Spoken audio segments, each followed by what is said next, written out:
Now that Void Erosion Purge has been out for a little while, we're starting to see the meta settle. And with the meta settling, we're starting to see a couple Descendants coming out on top. And one of my favorite Descendants to use in Void Erosion Purge is Hailey.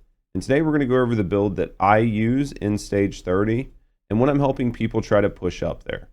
So having said that, let's hop into the video. Alright, so to start off with, we're actually going to look at Hailey's equipment and we're going to start with her guns. So for this build, I really like ACG or the Albion Cavalry gun. This gun does a great job at a lot of different things and really excels in Hailey's hands. And this gun also does a great job in stage 30, which is a fire-based stage and the stage that most people are wanting to farm. Outside of her primary weapon, we're going to be looking at her secondary slot. And for that, we're going to be running Smithereens, and we're going to be doing this with a chill focus build as well. We do like to have this if we have an Enzo in our party to help us chunk down the bosses at the end of the fight. Bruh. Outside of that, for her third slot, we are just going to go ahead and slot in Voltia. We don't really use this gun very much, but it is nice in case shielded enemies show up to help burn those shields out. Now, when it comes to a reactor, you don't actually have to have a matching reactor for her, but I did it just for the extra little bit of damage that it's going to give her one. We'll talk a little bit later about how we use her one, but for me, having that extra damage is important, so I went ahead and made sure I got a matching reactor. The important part here is that you actually have skill cooldown and skill cost on this reactor. And the reason we want these on here is to help because this is such a heavy mana focused build that you will find yourself struggling a little bit if you don't have this additional help. We also want the cooldown there to make sure we can spam R1 just as much as humanly possible. Outside of that, for your components, we're really going to be looking at the Polar Knight set here. This brings a lot of utility when you're using chill focused weapons.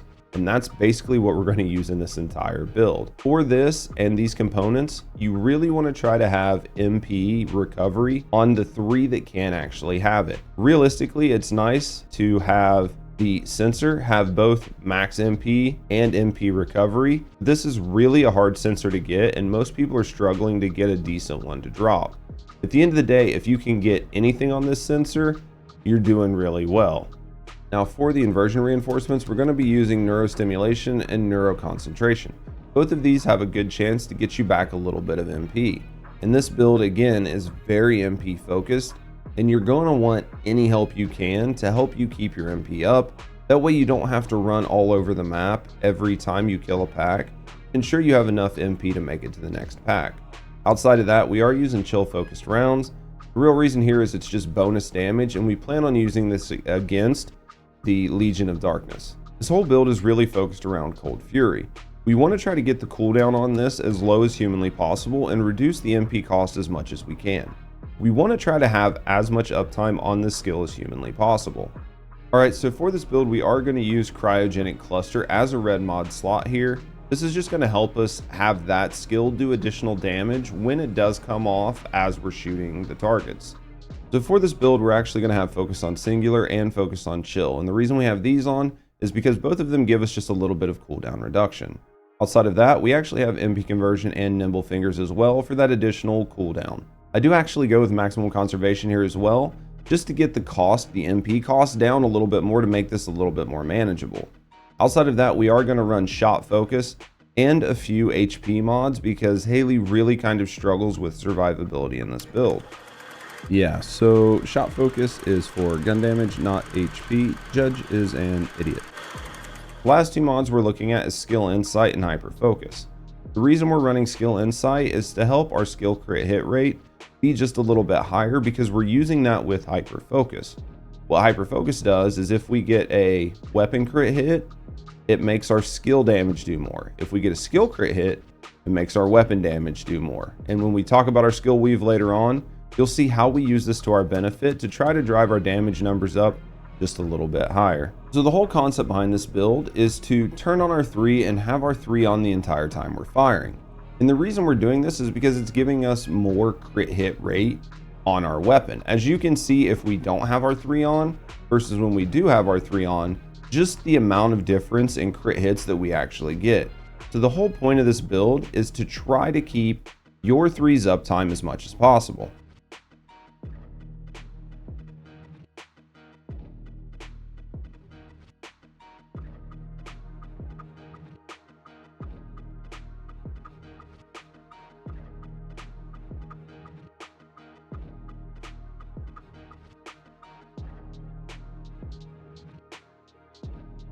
But just having our 3-up alone isn't really enough. We actually want to be spamming our 1 the entire time we're shooting to help get that extra damage. And with hyper focus, we actually want to make sure that we use our 1 before we ever start firing. This is going to increase our damage even more. As you can see in the 2 clips I'm getting ready to play, one of these is just my 3, and the other one is using my 1 and then spamming my 1 while my 3 is off. And you can see there is a little bit of a difference between the 2, and this is why we want to go with the second way to play the character.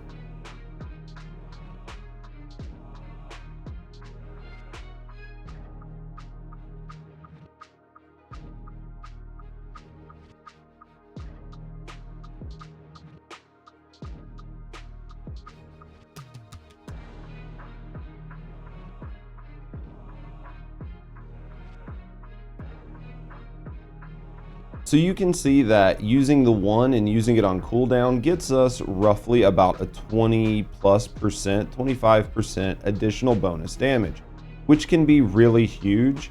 And that's just in here where you're not getting the same bonus damage you get in something like Void Erosion Purge. Blech. So the whole idea behind the skill loop is just to run up to the enemies, to hit your 1 until you get a skill critical hit, and then after that, just keep spamming your 1 and unload on your gun until the pack's dead. After that, you just rinse and repeat as you move from pack to pack, and this should get you a pretty good clear time in most content you're playing in.